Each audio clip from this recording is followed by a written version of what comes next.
Mad genius of rock and roll.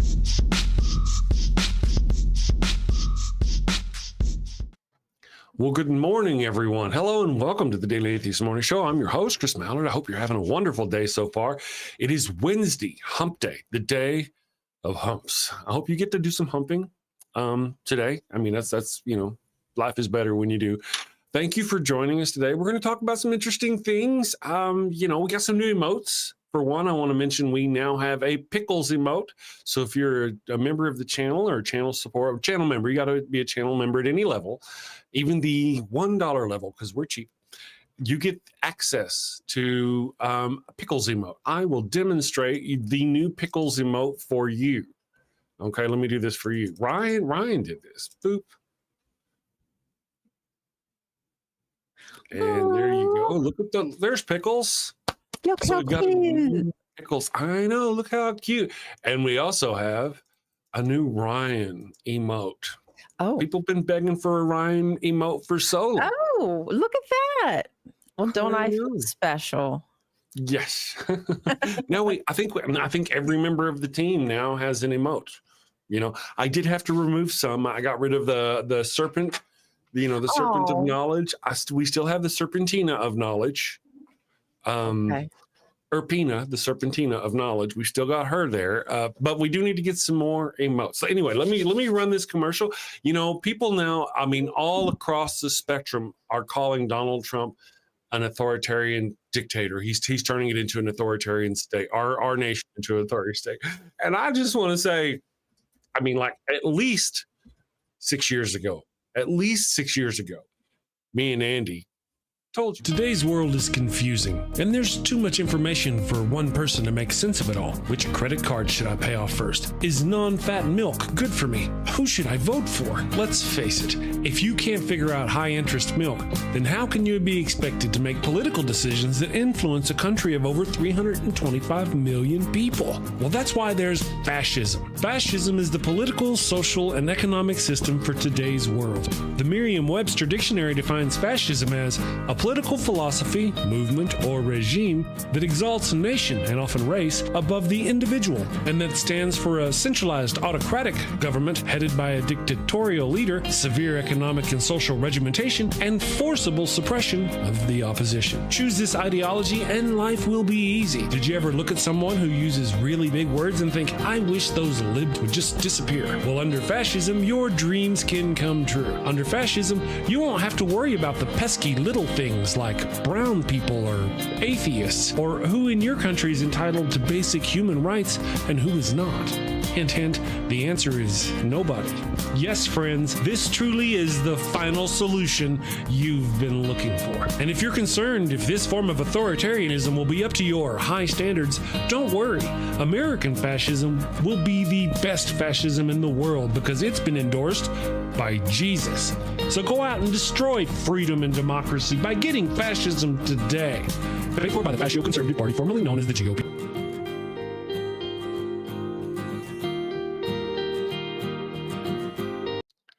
All right, and we are back. Now, one of the things, there's a little bit of question about Pickles. Pickles is a pit bull.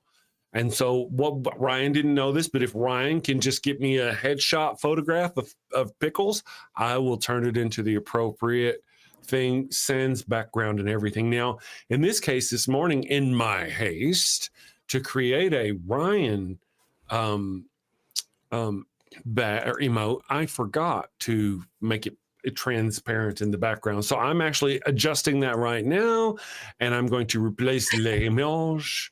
Let me go here, and I'm going to add Ryan's with the new transparent background, and that'll make her easier to see. I want to say thank you to Ambushed Apostate this morning for becoming a channel supporter. Thank you very much for we were talking about emotes. I'm like, I only need 13 more channel members, and we're cheap for $1. And he's like, I got $1. And he hooked us up with $1. And also Bomb Poppy became a member this morning. Thank you very much for becoming a member. Let me see what's going on. Okay, here we go. We've got Miss Ryan here. Where'd Bomb Poppy go? Where's Bomb Poppy? Poppy. I tried to add them. Oh. Maybe they need to refresh the page or some business. Yeah, let me refresh. Yes. Nancy's here. Good morning, Nancy. Thank you for joining us.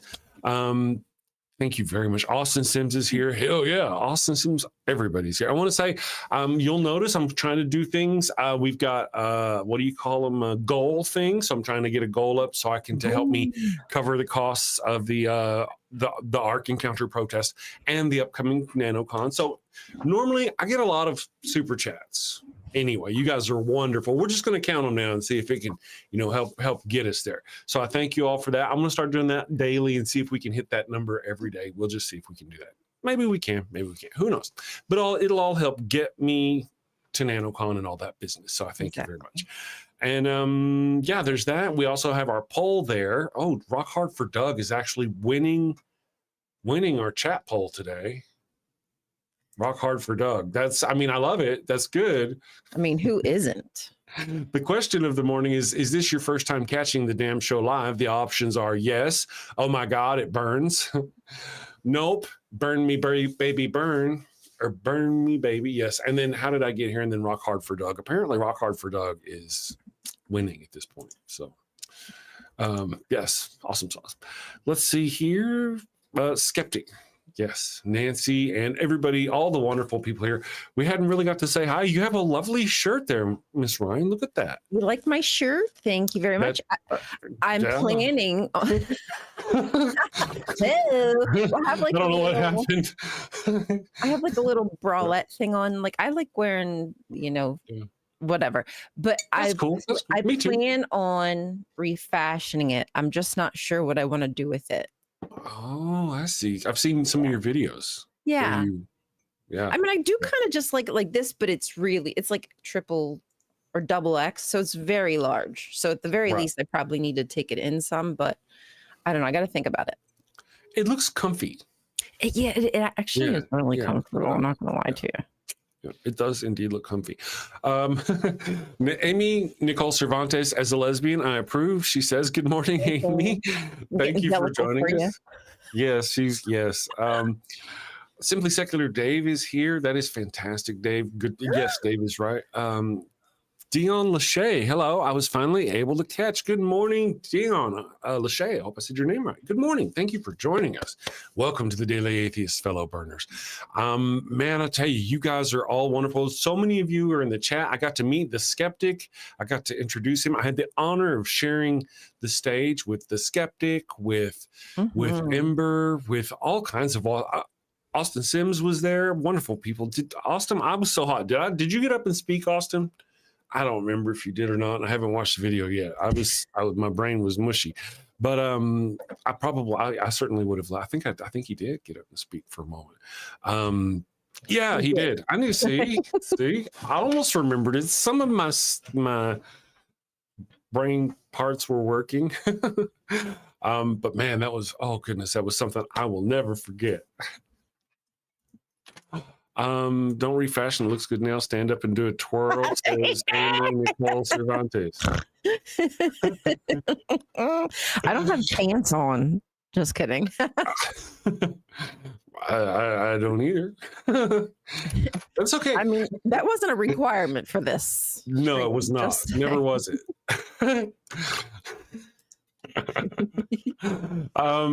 Amy Cervantes. Good morning, Lisa for Truth. Thank you for joining us. See, if she says things like that and does things like that, it's fine.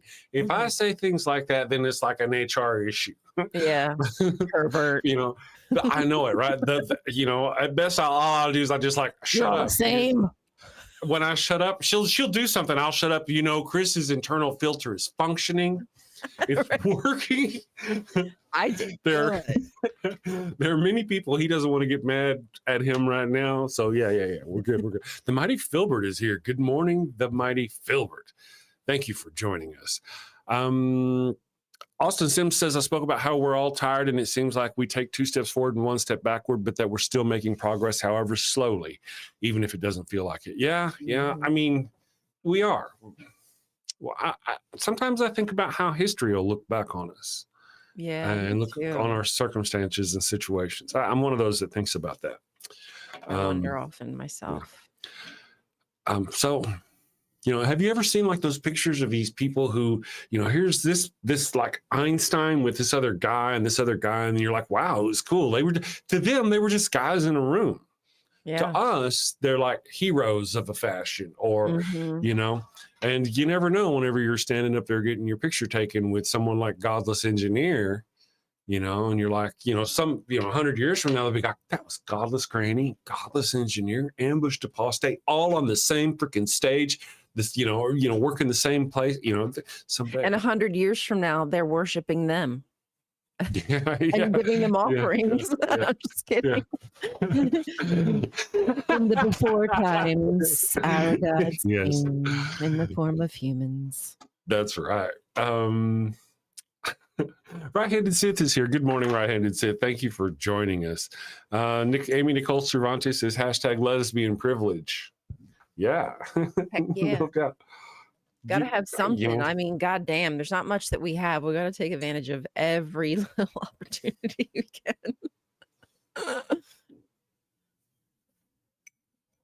Filter. The more jellicle she gets, the more I need my filter. I'm all right. I'm okay. I'm a grown man here. I'm a grown man. History will not be kind to Dumpy. No, it will not. And those who follow him. Those, of course, who follow him. So, real quick, though, I just want to accidentally bounce off the topic of the day, just in case we manage to, if there's somebody here who cares. I just picked it, you know, but it's a good one. What is the moral story? Is there a good moral story somehow to be found in the ark, the story of Noah and the ark? And if not, and I've tried to figure this out, then why is it taught so often to children? There's so many stories in the Bible. Why is the ark story, Noah's Ark, taught to children? And whenever, I mean, so is there even an arguably moral part to it? I mean, in the beginning of it, God says, I'm going to kill all the wicked people. And it's God saying those people are wicked and Noah is good. But beyond that, and I mean, if you take God's word at what's good and what's evil, then yeah.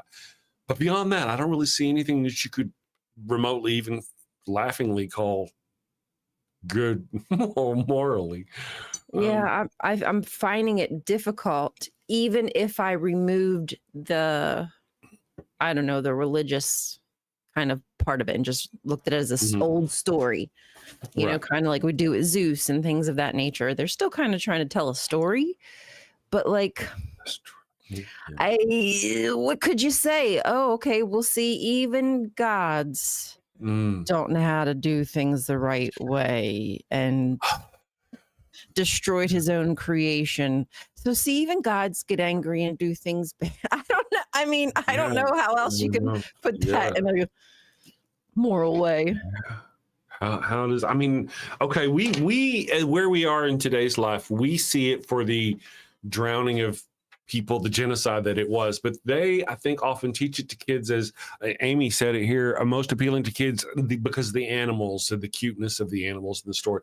I think maybe now, if I can, it's because Noah helped save the world. If you look at it from their perspective, yeah, I'm just guessing. The ark scene in Good Omens was amusing. I'd like to go see that. I haven't seen that. I think you're muted. You're muted. Thou art muted. That's all right. I didn't mean to do that when I pushed it away.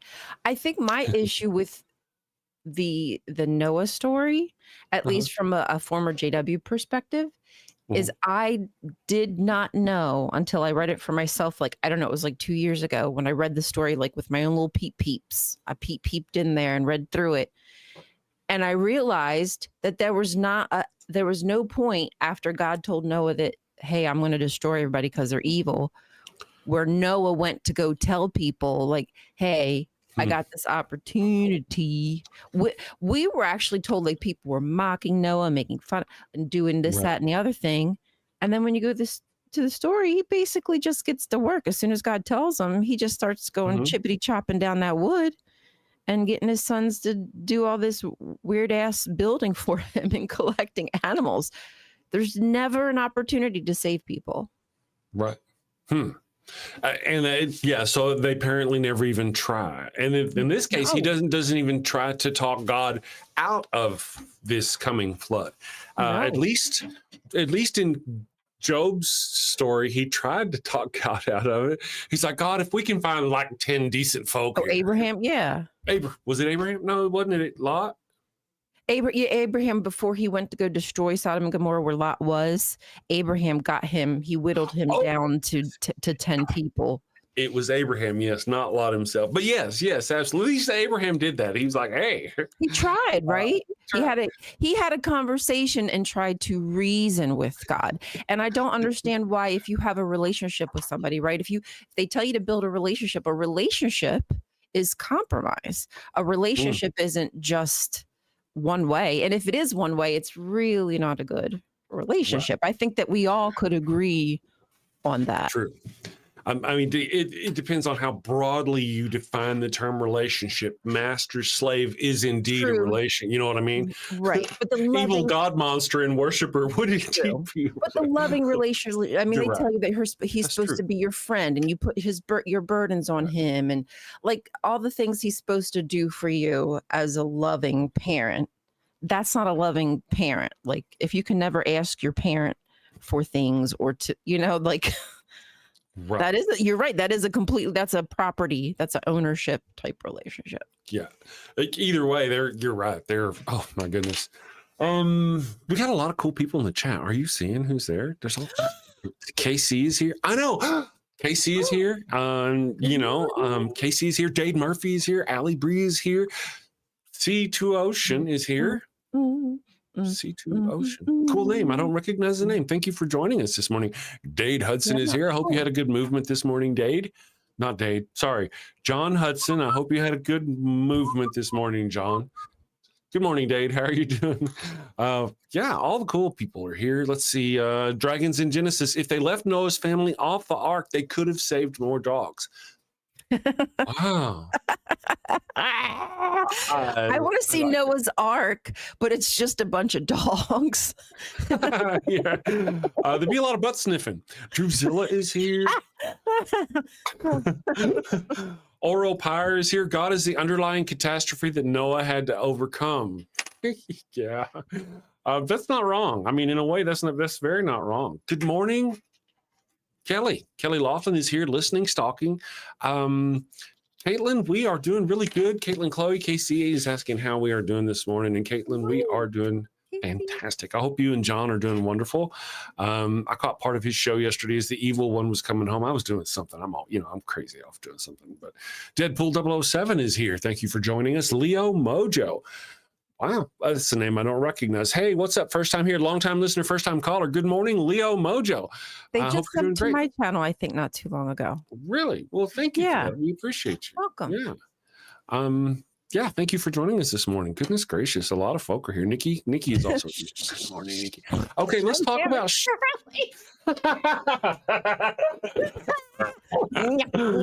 Giving your age there, Nikki. My hair gives mine away. Do you know how much I'd love to pet a trike? Only possible if Noah had only taken. I know, right? Freaking Noah, bastard. Mm-hmm. Austin Sims, don't give VeggieTales any ideas, guys. Took long enough for that shit to tie on its own. Kelly says, I am still beat from the weekend. You know what? Me too. You might be surprised how long it takes to really recover and get clear-headed after being too hot for too long in a day. It's not just a wake up the next day and you're okay. Man. I mean, I wouldn't be surprised if people were almost like at sunstroke level. You know what I mean? Yeah. Joe said he was. I know I was pretty close myself. Mm-hmm. And I mean, again, I did a long time in the oil field. I've worked in the heat for many years, so I know how to control, now this was new kind of heat. This was humidity, and I knew it. I'm not as dumb as I look. You're wearing it. Yes. It's like, and I just kept on. Yeah. And I kept drinking it. I don't know if anybody had a recording of it. I'd be drinking it. I'd pour it on my head. I'd pour it down my back. It'd go in my man panties. I'd be like, oh, it's cold. I hope they didn't record that. But man, it was something else. Okay. Now here's something I want to talk about. This is very funny, I think. And that's that Abraham's son. Now we've heard the story that, all right, I've kind of been off on why was Abraham pissed off at Ham. Why did he, or Canaan? Why was he pissed off at Canaan and Ham, to both of them to begin with? And whenever you hear this, is some Christians believe somewhere else in the Bible, I don't remember where it is. Some wonderful person in our chat will probably pick it up. But somewhere in the Bible, it says that essentially, whenever you see a man naked, means you had sex with his wife. Mm-hmm. Okay. So some people allege that that's the reason why Canaan or Ham, Ham had done wrong. Ham, the son of Noah, saw Noah naked, meaning he had had sexual relations with his own mother or Noah's wife. Not necessarily Noah's wife, though. Could have been his stepmom. It's never very, it's not specific with those sorts of things. However, I think you are right there. Yeah. Yeah. I'm giving them the, I'm just saying a benefit of the doubt. But I mean, that's the thing. People assume, and you shouldn't assume. True. So yes, that's true. You're so right. We're throwing that out there. That's right. Mm-hmm. Okay. So now I've often asked the question myself, why was Noah mad at Ham? Or Canaan? Why did he take this out on his grandson, Canaan? It wasn't his grandson. It was Ham's son. Well, so it technically was his grandson, but it was also. See, actually, Ham was the father. Yeah. You see where I'm going here. Yeah, it's. Mm-hmm. Yes. So his grandmother was also his mother, is the problem. Yes, maybe. Or at least his grandmother-in-law. Right? We're being careful. At least, stepmother-in-law. I always do. No, mother-in-law. Yeah. I always get it screwed up. Yeah. You know what I'm trying to say, damn it. Right. When you think about how the ark limited genetic diversity, that alone should invalidate the story.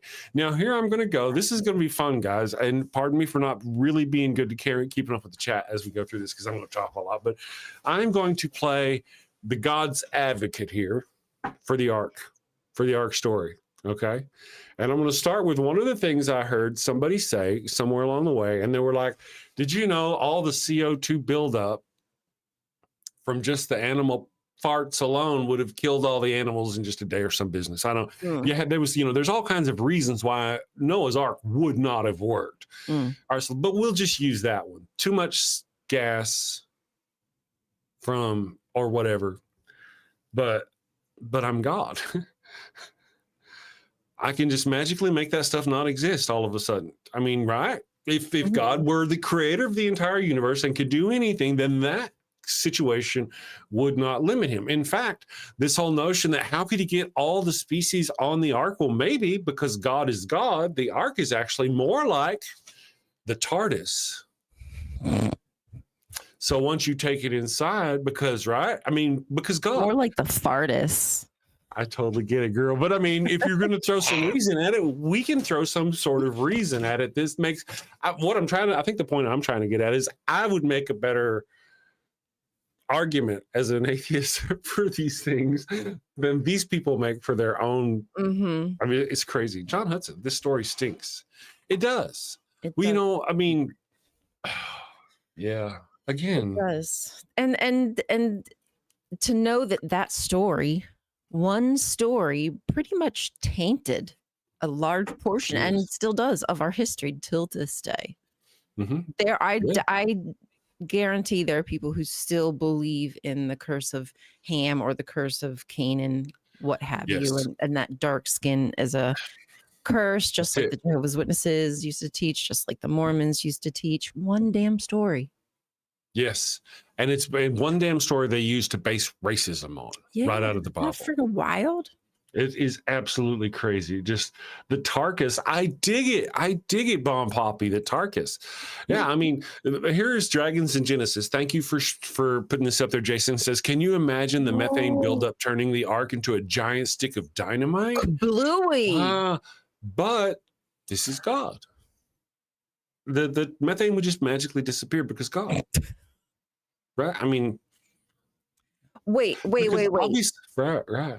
So you're telling me that God had the perfect opportunity to teach Noah how to use gas, like to harness gas, and then didn't do it. Like, see, missed opportunity, man, in history. Such a missed opportunity. Oh. But you know what? They could have even mentioned telling Noah to maybe boil some of that water. You know, if you boil that water, you won't be peeing out your ass all the time. Yeah, I'm just saying. What were they drinking? Wine. I don't think they were recycling like the Enterprise does. No, they weren't. And that may actually make sense. That may actually explain why the first thing Noah did once he got off the ark was to create a winery. I mean, it doesn't make sense to us. I would think more like ale or some kind of alcohol, something where you boil the liquid to purify it in some fashion. But really, he just got drunk. My parents believe in British Israelism as well. Interesting. I don't know what's going on in the chat. But my parents are going amongst those that believe in the curse of Ham. Oh, wow, Nancy. Damn. See? Wow. Yep. Yeah. I remember being taught that as a kid. And I mean, not being taught about it, because at that time they had stopped teaching it, I should say. Interesting. Yeah. Yeah. I've heard it vaguely, but I was never a Christian enough in any cult to really.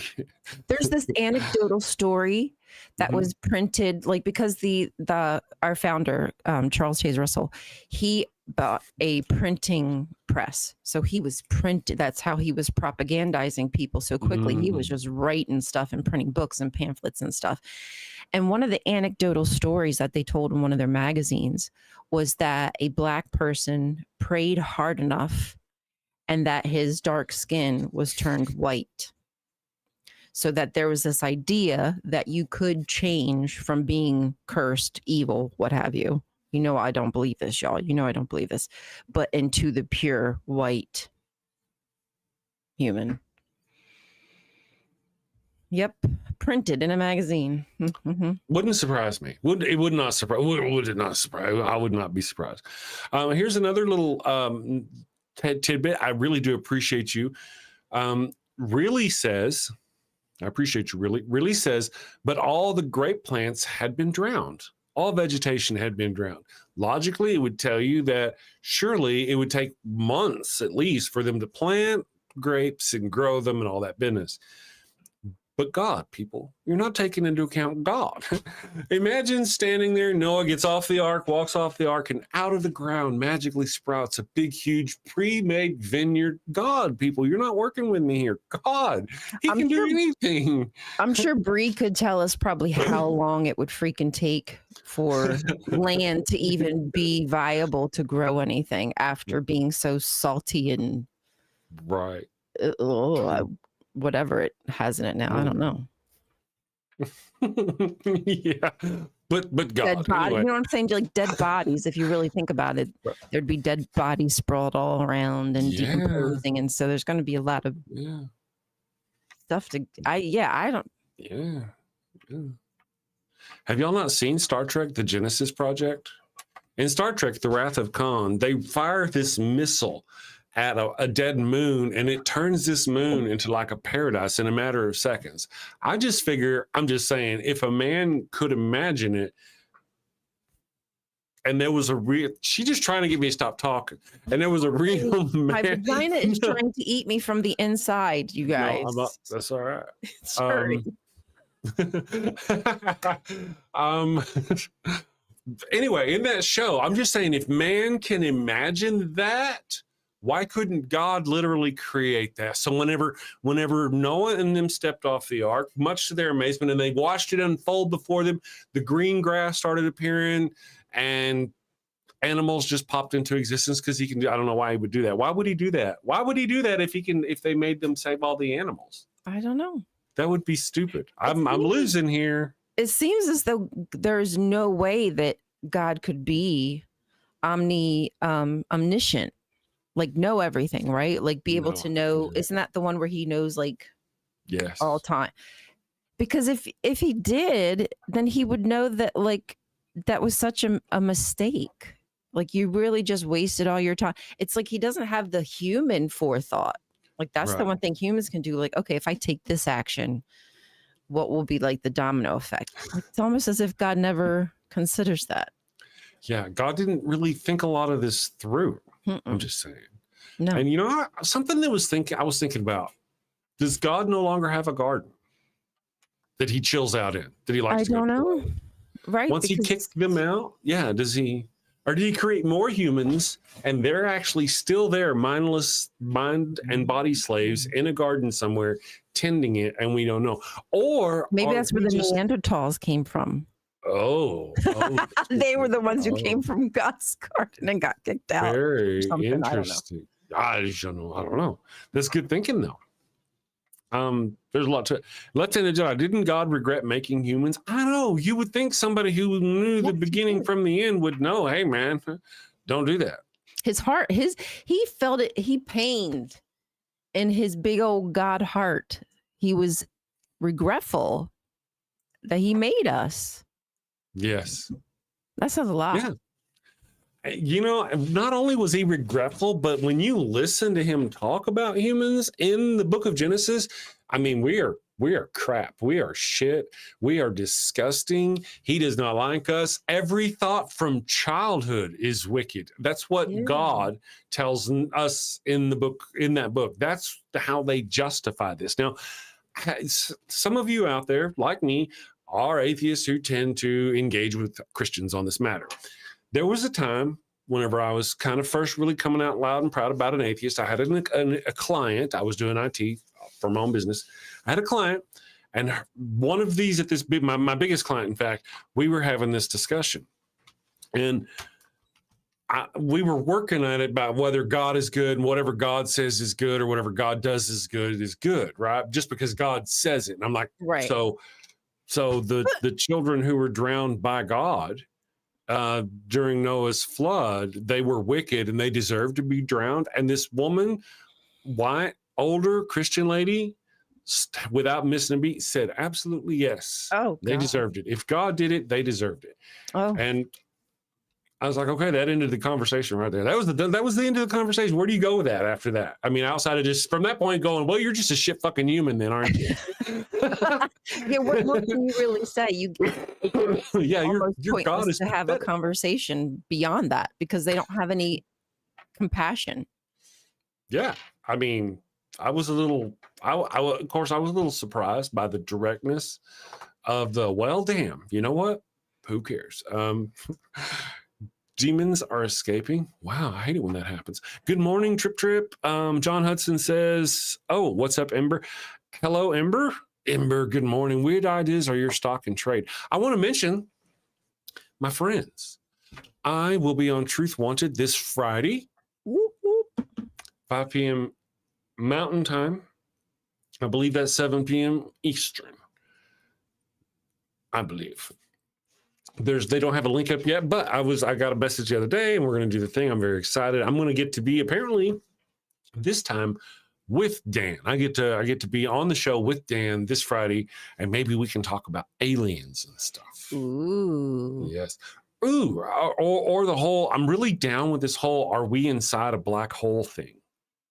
Is our entire universe inside a black hole? Oh gosh. Have you heard about that? No. No. Oh yeah, it's very interesting. It's a new thing. Dan, objectively, yes, objectively, Dan. Yeah, there's this notion that our entire universe is inside a black hole. Wowsies. That puts a whole nother perspective on it. Yeah.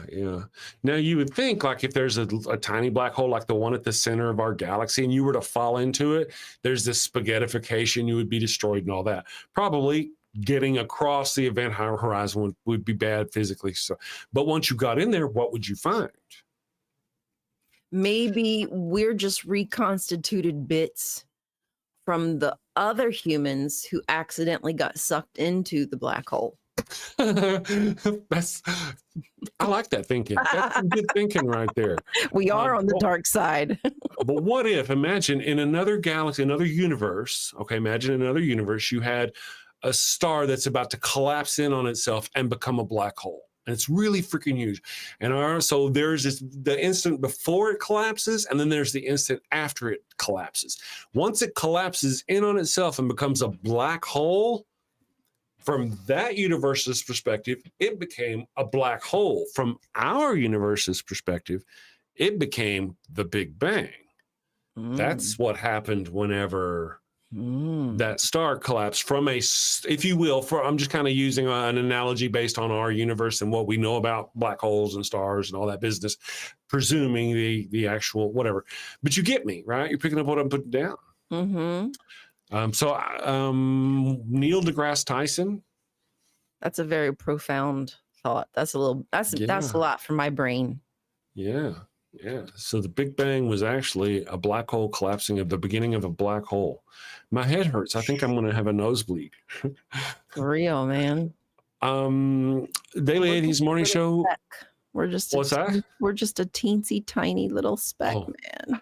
Insignificant. And humans think they're so effing significant. Yeah. The only thing we're significant to is ourselves. The universe doesn't give a shit. You're not special. Like, I hate to tell you, but you are not special, Christians. We are literally nothing. Like, to ourselves, we're something.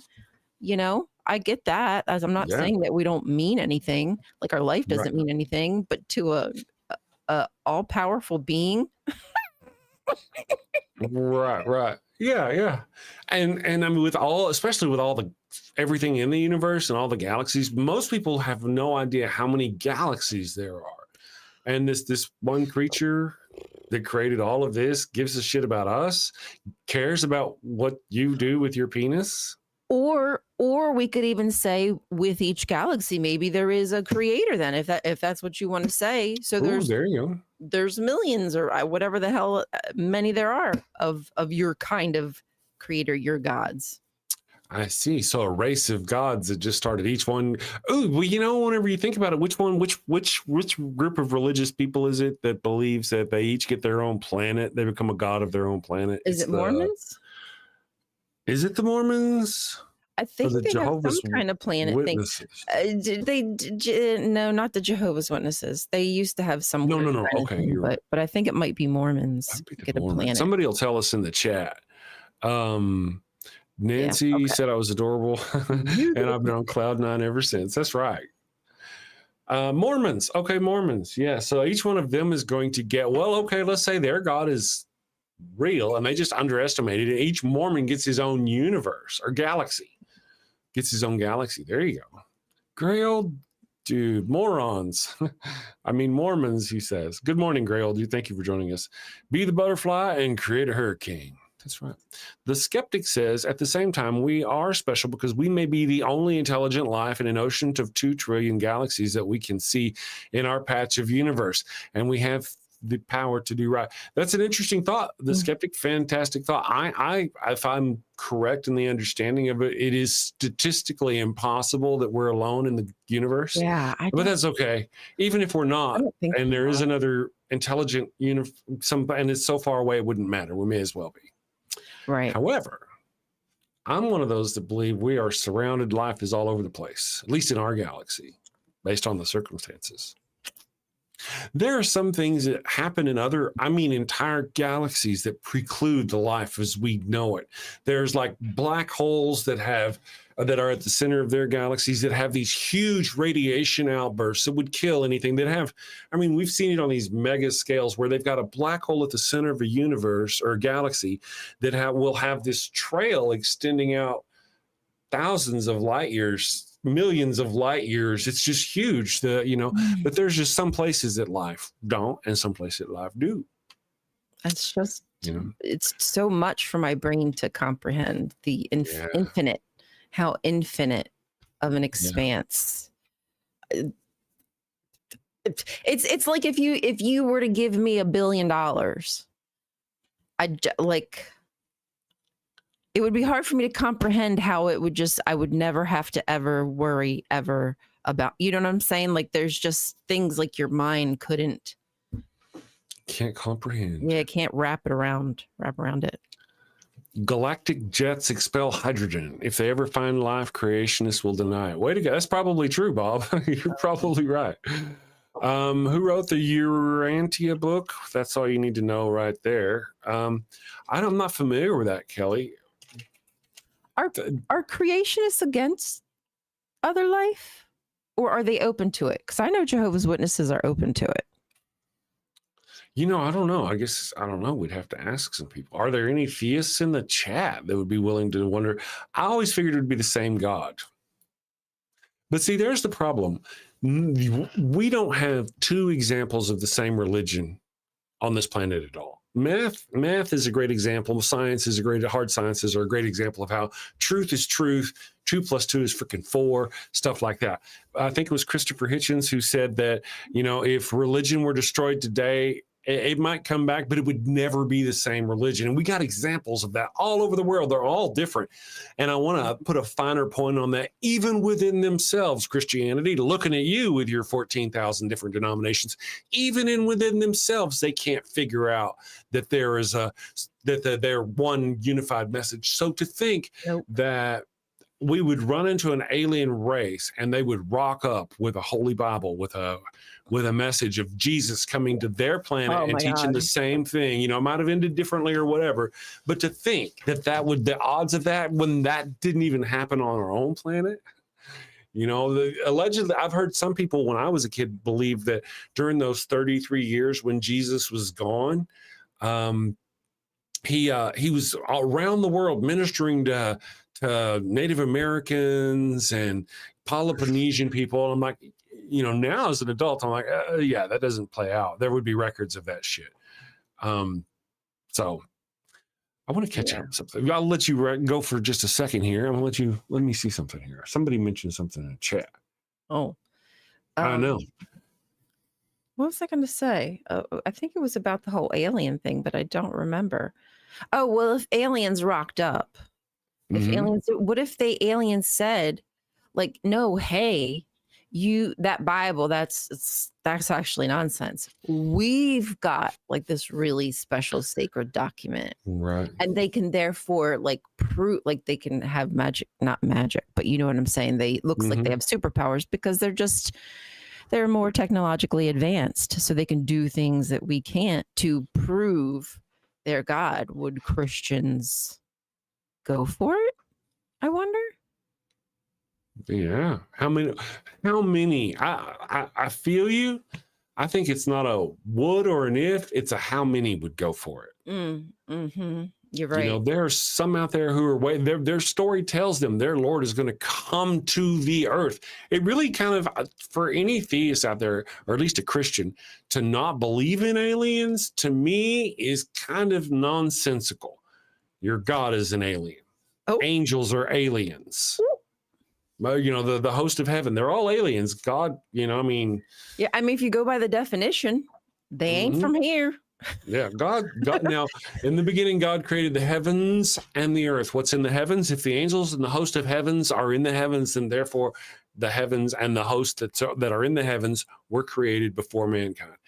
Well, actually, it almost have to be, right? If the serpent is there right after creation, and he's already been banished, and there's already been a war in heaven, and Satan has been cast out, and I'm right, logically then, that can't have been the beginning of the universe, or at least, you know what I mean? So there's a lot of things going on there.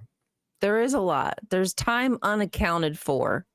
And the New Testament tries to like go into some of those stories and fill in the gaps and create this idea of Satan getting cast out. There's, but that's what you do. You tell stories to fill the gaps. That's really all the freaking Bible is. And to bolster your own belief system. Yeah. Right. John Hudson said something about my hair. If I got like electrocuted or something, my hair would be better. I don't know what he said. I missed it. That's what I was looking for. But in part of my screen, John, say it again. I want to see what you had to say. Do you like my hair? Looks good today. Thank you. I appreciate that. I'm ready to just like shave it all off. I hate it, but I'm learning to love it. I actually had to stop and go, man, you know what my problem is? I don't do anything with it.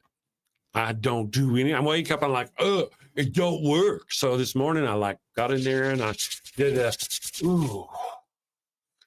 wax on, wax off. Wax on, wax off. I put some shit in my hair. There was prayer. Prayer was involved. Oh, see, There's no atheists in bathroom stalls. Right. That's right. See. And so, especially when you got my kind of hair, true. So yeah, thank you. It came out. I'm learning to like it. The evil one is like, man, just write it out, dude. Just write it out. You got to give it time. Yeah. Okay. Yeah. He said, if you're going to talk about aliens, your hair needs to be crazy. Needs to be crazier. I think, it would be. It just doesn't really have the strength to be crazier up top, but it would if it could. I know what you mean, though. I can't pronounce the guy's name.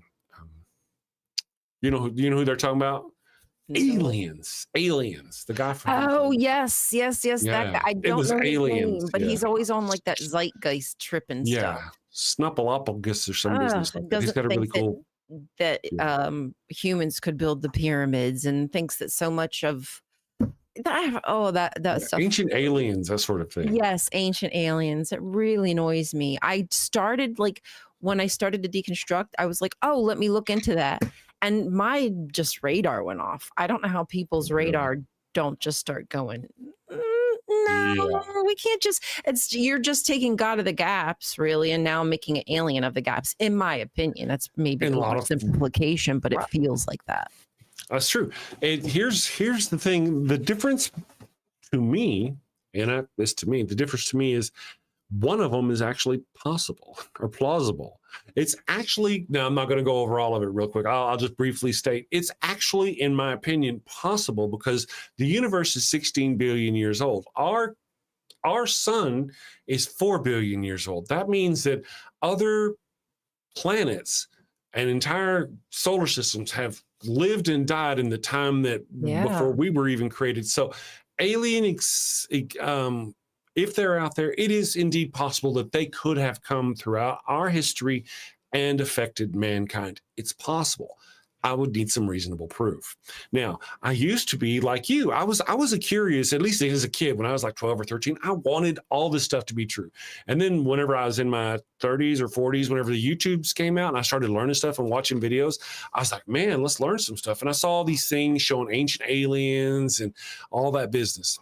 And I was very skeptical. My too, I'm too skeptical for most of it. But then one day I sat down and I watched a 3-hour video.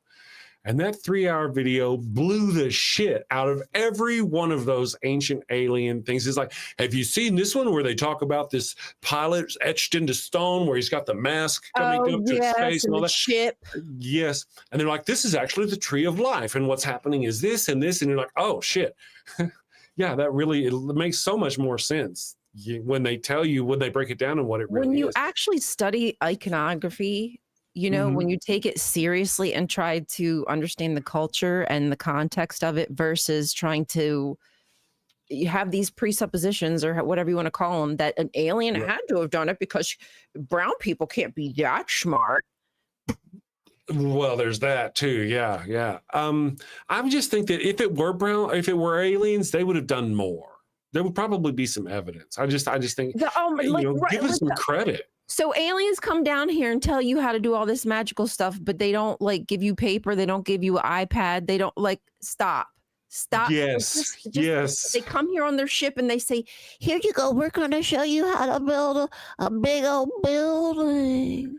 No, bitch, I want to know how to fly the ship. Yeah. And you can't say people weren't smart enough back then to get concepts. They could have literally rocked down going, hello, we're aliens. I know you're doing with tablets, ancient writing in stone now, but give us a year or two and let us teach you how to use this new technology. And they could be using computers and all this stuff. They were people just like us, especially their children. The children would pick this shit up in a generation or two. Aliens could have rocked our world. Maybe they had their own prime directive and they weren't allowed to get involved with us. Yes, just use us as slaves to move rocks around. Well, I like it. But if you really were some kind of alien, you came to another civilization to help them, go all the damn way. Absolutely. Teach them how to boil the water. Give them medicine. Give them vaccines. Come on, prolong their life. We're so lucky now to be able to have a, well, I mean, I don't even know. I mean, we do live longer, but I think the biggest issue with people, like the death rate, was just because people didn't survive their childhood because of diseases. Oh, You know, right. once you got past that age, like as an adult and immune system, you were probably like okay, as long as like an invading army didn't come chop your head off, you know? That's right. But come on, aliens, like teach us how to do just like you would expect a god to do. Yeah. Exactly as you would expect a god to. You know, here's an interesting thought too. I'll hit on briefly. One of the things that people don't realize is how many people has sugar killed. Now, I don't mean in the way of diabetes. What I mean is in the way of tooth infections. One of the leading causes of death before, back in the day was like tooth infections. Oh, and God. It still kills people. Yeah. It's bad for you.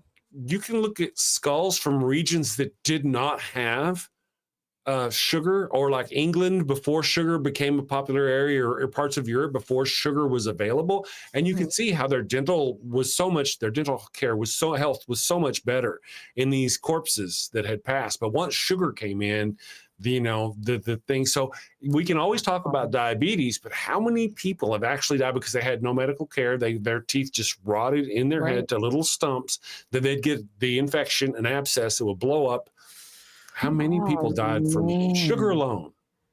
Could you imagine how many people were just in toothache pain, like all the effing time? Yes. Yeah. Oh, no. Especially once you hit like you were saying, you hit a certain age, But then I would just like to hope that if I were to live back in those days, I'd be in one of those places where they hadn't gotten a hold of processed sugar. Yeah. Or I mean, there was many tribes who learned how to use natural things to, chew on to clean their teeth. Yeah, true. The skeptic says people always comment on my teeth, surprised that they aren't rotten because I'm British. Man, I got a story to tell, dude. I'm sorry. I'm sorry. There is a stereotype about English people having bad teeth. And I used to play this game called Red Baron 3D, and we had squadrons, and my twin brother and I flew with this squadron. We were all Americans, but we would team up with other squadrons and this other squadron was English. And we were on the radio with them. And I was a friend with a guy. We were on this like Discord, sort of like Discord. And I was on it, and I made some kind of joke about English people and their teeth because I was a crude jerk bastard back then. Not realizing, I could hear one of my friends, he'd had surgery on his. I was like, oh my God, did you just do that? Shut the fuck up. Shut the truck. Anyway, wait. Did Chris say twin brother? Yes, he did. Yes. I have a twin brother. We do not look alike, my friends. We do not. We don't act alike. We're not alike in a lot of ways. To be honest, I just spoke to him yesterday. Spoke to him in text, by the way. I just want to be clear in that. For the first time, probably outside of just, hey, happy birthday, whatever, for a conversation, quite a while. And we caught up a lot, he's had some health issues and stuff. And I'm like, wow, bitches, you need to let me know next time you have problems like that. Yeah. I got to know if I'm in the war or not. So yeah, I do have a twin brother. We're just depends on your perspective as to whether or not we're identical or not. To look at us, no, but his face looks exactly like my ass. I've always told that joke. One time we were at a 7-Eleven. He was hitting up this cashier. We were like 16, 17. We had no money. We're standing at a 7-Eleven. We was like 19, whenever, a long time ago. And he's standing in a 7-Eleven. I was like, my brother here, he's got a lot of experience in sex. He's really knows his way around. One of these days, he's going to find a partner. And I tell you, he kicked my ass, beat me like a dirty rug. He was so embarrassed. I thought it was hilarious. He's got a great, that's why his arm is so strong. Did you guys always like kind of razz each other growing up? Yeah, but not as much as me and my twin brother ragged my little brother. We gave my little brother shit. There were 7 of us total, but we had one little brother. We really gave him shit. Oh boy. He did good. He weathered the storm somehow. Good morning, everyone. Thank you all for joining us. Neurogeezer says fun facts only. Alkies? No, in an emergency, you can stop an infection by soaking your teeth in vodka. Extremely painful. Oh, yeah. No, I actually went through a lot of fang problems when I was younger. I had to go and get like implants over here because I had teeth rot out on this side. I dipped tobacco, a lot of tobacco and snuff. So I had, and I had to get an implant over here on this side here, and the dentist refused to do them unless I quit the tobacco. So she gave me some prescription, and I took some pills. I quit the tobacco, and I got these implants. My teeth, I need to get them whitened. I got like yellow coffee stain. But shit, I drink 2 pots of coffee a day. So I probably need to whiten mine. It's my smaller of my problems. I got 20 years on them. 20 years. I don't know what I'm talking about. 20 years. Well, I don't want to see. Well, between the coffee and the smoking. Yeah. And I smoke the weeds. So I think what I'm going to do. I smoke. Right. I think what I'm going to do real quick is I'm going to give us some goat scented flesh candles. And then whenever we come back, we'll talk about Theocracy Watch. Boop, boop, boop, boop. Have you sinned again? Oh, and it's bad this time. A chicken just won't do. But wait, you don't have a goat for your burnt offering. Oh no, the Lord's wrath is upon you. Insignificant person whose name I don't know, you have sinned. Probably. I shall smite thee. What do you do? You're all out of goats. She left you for another man. Fear not, my wayward child. Introducing Father Flanagan's line of goat-scented flesh candles. No goat? No problem. Just light one of these bad boys and let the sweet, savory scent of burning goat flesh rise up to the heavens. Is that goat? It's easy, it's fast, and deluxe models even have patented technology that produces a goat screaming sound as the wick burns. Father Flanagan's line of goat-scented candles. Save a goat, burn a candle. Father Flanagan's line of goat-scented flesh candles are part of our You Do You Jew interfaith outreach program. When you sinned and need to atone, light a candle and avoid the stone. When the Lord requires that hundred snow, light a candle or you're going to hell. All right, that was perfectly timed. She just dropped in his chair. Let's see here. Those teeth. Yeah, she's got some really awesome teeth. She's got some good fangs. The skeptic says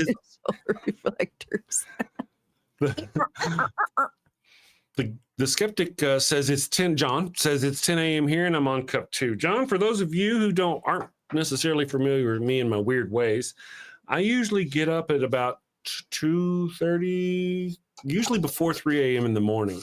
By the time the show starts at 7 a.m. my time, I've had a pot and I'm working on my second pot. And I usually finish up my last cup of my second pot just after the show starts. That ends. And part of what we believe the deal is, I've recently been kind of diagnosed as ADD, and that is one of the symptoms is that people will self-medicate with caffeine. I've always called it juicy brain. First thing in the morning, I can get shit done. Well, I didn't realize it was actually caffeine, because in the morning I drink a shit ton of coffee, and I never realized that it was actually the coffee working as an ADHD medicine and give them the thing. So recently I was diagnosed with ADHD, and I'm going to hopefully get some actual proper HGH. Well, I'm in the process of getting diagnosed, but there's different depression medications, and I was on a certain kind of depression medication. One does and one does not help with ADHD. And they switched me to the one that actually helps with ADHD. This morning before the show started, I did the dishes. I was in there cleaning stuff. I took out the trash. I was like getting shit done. I was like, I think I'll get this done now. This is going to be awesome to keep the house, and it just kind of, I like how the changes, are coming upon me. Yes. Let me do this real quick. I want to remind everyone, I was hoping the evil one might have gotten to watch maybe the first hour of the show. I didn't see her say anything in the chat. So, 2 pots of decaf with a splash of regular mixed in pretty much daily. That's what I've thought about doing, kind of half and half my coffee with some decaf.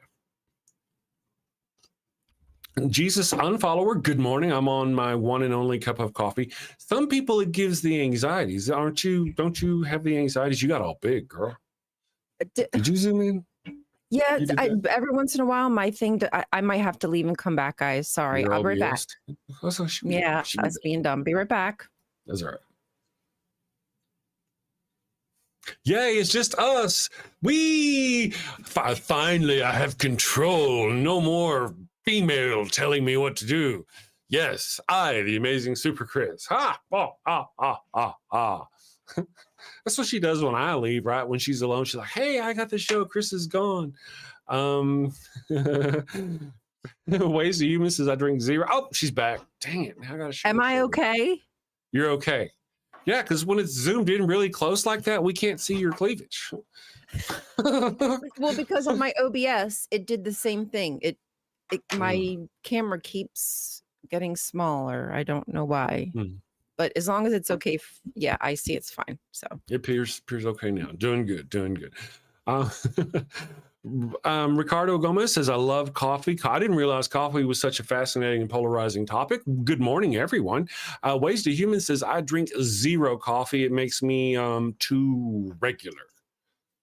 I think if you know what she means. You asked me about I can't have too much caffeine. One, because of my is it anti-anxiety or antidepressant? Maybe it's both. Anyway, there's one medicine I take that caffeine can have adverse effects and make your heart palpitate. And now, didn't get to tell you, but I also was prescribed Adderall. So that as well should be careful with caffeine. So I'm going to be limited 100% probably to 1 cup a day.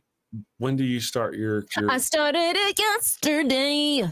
Oh, we'll see. I'm excited. You'll have to tell me how it goes. And I want to get I want to get blogging. So today's going to be a busy day for me because I have other stuff going on, but I really want to do like a cult dropout and just get started with how I feel now, like right before and starting the medicine, and then see if there's any changes in even just my speech or how I feel when I'm recording or talking, yada, yada. Mm-hmm. So yeah, I want to start blogging that. I'm really excited to kind of watch my journey. I think you really should do the same, Chris, because I'm just saying that like we are at an age, we're at a place in life where most people have already figured this out.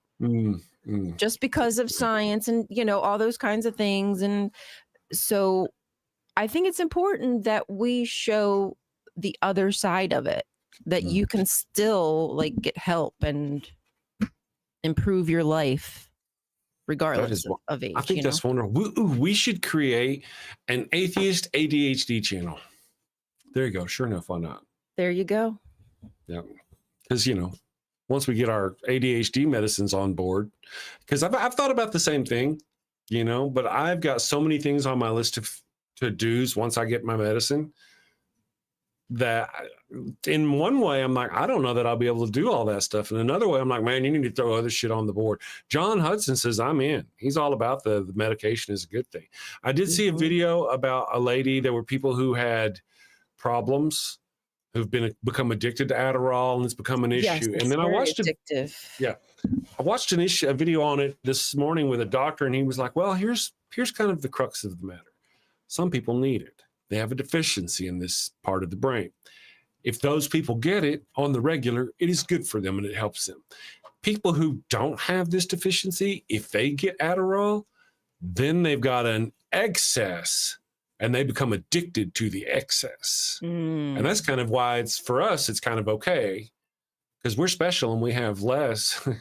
Right. Than it helps us balance. Yes. Whenever they first suggested putting me on methamphetamine or whatever the shit is, I was like, is that the same meth as? And they're like, yes, that's the same meth. And I'm like, wait a second, I don't know if I want to do that. Am I going to lose my teeth? They're like, no. Don't smoke your Adderall. Yeah, working at a car wash, I can buy my Adderall. Fuck no. Oh my God. No, that's crazy stuff. I mean, it's tough to be, it's something to really think hard about, especially if you have like an addictive type personality. I believe that's a thing. I mean, maybe I'm not even, I might be peddling fake information, pseudoscience. I don't know, but I feel like there are people who are more likely to get addicted to, what's the word? Adderall? Well, yeah. Yeah. Thank you. That's what I was trying to say. Stimulants, I think is what I was. Yeah. John Hudson says Adderall puts me in the chill, whereas I take a Percocet or any barb, I bounce off the walls. Interesting. That may be the. I guess that's part of that's part of like oh, it's okay, brain symptom or whatever you want to call it. Yeah. One of the symptoms of like the where it's the ADD. opposite effect. Yeah, like it's the opposite effect of other people. Yeah, because of our brain structure, we don't have this. Yeah, that's interesting. Wow, that kind of explains some things. Yeah, I have to say, as I've learned some things. Oh, I want to tell you guys. So, real quick, they give you this self-evaluation to tell yourself how you go, how you're doing, to determine if you're crazy. I mean, if you have ADHD or not, ADHD. So I filled it out, and then it asked you when you were a kid, how do you feel your life went? I put mine out. Now, in my mind, I was internally kind of stuff, but I wasn't ADHD. I didn't have the H. I just had the ADD. I couldn't really focus and stuff like that. I had my twin brother. I was putting me like a 4 on the scale. My twin brother, who was diagnosed and who they actually tried to give him medication, he answered the same questions about me from what he could remember. And on my remembrance, where I was giving me like a 3s and 4s on everything, he was giving me 1s and 2s. I remembered me as being distracted, hard to remember things, forgetting the little details and all this business. But he didn't. He remembered me as being pretty steadfast. And remember, well, of course I was. Compared to him, yeah. He had the H. He had a lot of H. He was a problem child, getting arrested, got sent to boys' home. He was physically, he was hyperactive. Yeah. To him, I must have seemed just calm, cool, and collected. Yeah. Right. So I'm looking really forward to the math. Wait, what did you say? I'm looking forward to the math. I'm looking forward to you say math or meth? Meth, as in methamphetamines. But Andrew Christopherson, good morning, Andrew Christopherson.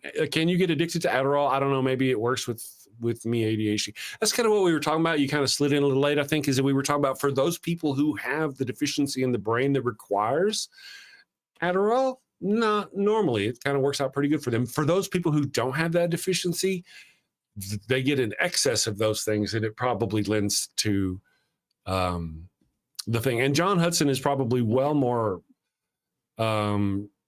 versed in this than we are. I just know they're kind of of the same family, chemically of a similar family. That's all I know. And they were like, no, don't worry about it. So when the smart people like the evil one. Oh, by the way, the evil one is in the chat. Oh, so she was in the chat. Yes, I don't know. She is. Oh. She's actually in the chat now asking for Theocracy Watch. The evil one, she said, I want to mention. That's right. That's right. I do want to mention that we do now have a Ryan emote that we created this morning for those of you who are members. So if you throw a bunch of Ryan emotes up there, we'll know that's a call for the Theocracy Watch. Here we go. I'm going to hit the button and we'll do us a Theocracy Watch. Brent A. loves the Theocracy. He's a fan. You're tuned into the Atheist Morning Show on the Dan Network. And this is Theocracy Watch. If a worship song doubles as a TikTok trend, any Trump rally soundtrack, is it ministry or just merch? Good day, fellow heathens, and welcome back to Theocracy Watch, where we track Christian nationalist influence wherever it turns up. And this week, it's climbing the pop charts. Mainstream music is not just having a come to Jesus moment, but a full-blown revival, but not by divine intervention. Recently, TikTok star Alex Warren's ballad, Ordinary, has spent 20 weeks on Billboard's Hot 100 and even hit #1 on June 2nd. He's flanked by other worship leaders, Brandon Lake and indie crooner Forrest Frank, giving the Hot 100 3 overtly Christian tracks for the first time in more than a decade. Major labels, Atlantic, Capitol, CMG, Sony's Provident, have rerouted summer ad budgets into quick Spotify takeovers and hashtag trad pop summer pushes on TikTok. Faith wash franchises like Hobby Lobby and Chick-fil-A plaster their banners over the playlists, and the same songs are the ones blaring at the Trump rallies, Turning Point USA, faith conferences, and mega churches on their youth nights. Corporate marketing meets divine will. Music grabs the brain, emotional wiring faster than any Trump speech could. A familiar chord progression, a soaring gospel hook, and a lyric on an endless repeat slip past debate and settle as conviction. Each spin of Ordinary isn't just catchy, it quietly resets what feels normal. And the payoff is enormous. About 2 million in streaming for that one song, 15 million for merch for a single tour, and 370 million Christian music market that grows every time labels keep selling Faith.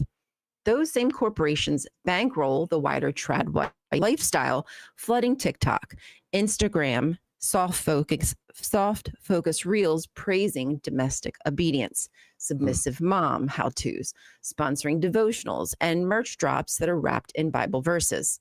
Headlines sell it as a wholesome return to values, yet the cash and algorithms and the ad tech all come from the very boardrooms pushing the soundtrack.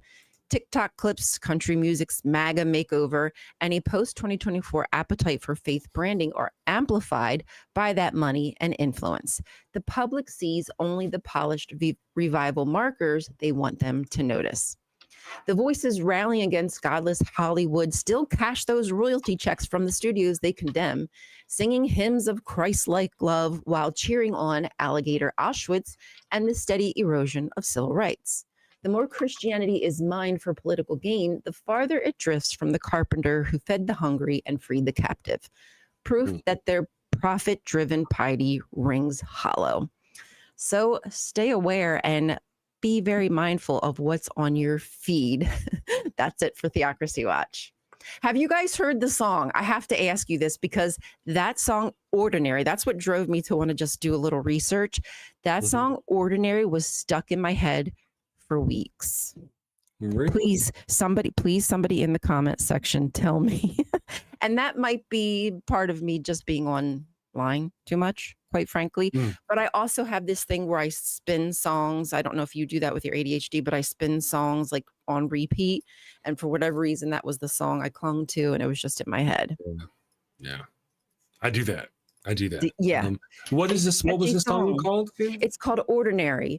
And I thought the song was just about a love story. And of course, there's a lot of songs that have religious imagery in it, angels and things of that nature. So like, I'm used to hearing that didn't really sound out of the ordinary, if you will.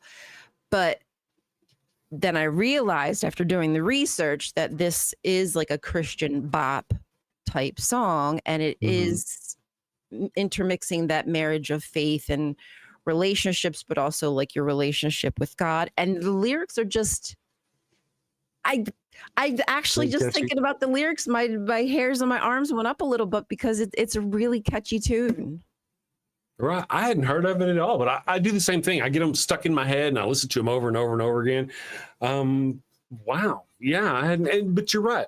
That's really, in a way, that's what they were worried about. The Christian right, the religious right. Back in the 70s and 80s, they're warning against devil music because these good songs, people love the music, and it would draw them away from the religion. I wonder just how many Jehovah's Witnesses were lost just to rock and roll. Can you imagine? They rallied against masturbation. A lot of those. Yeah.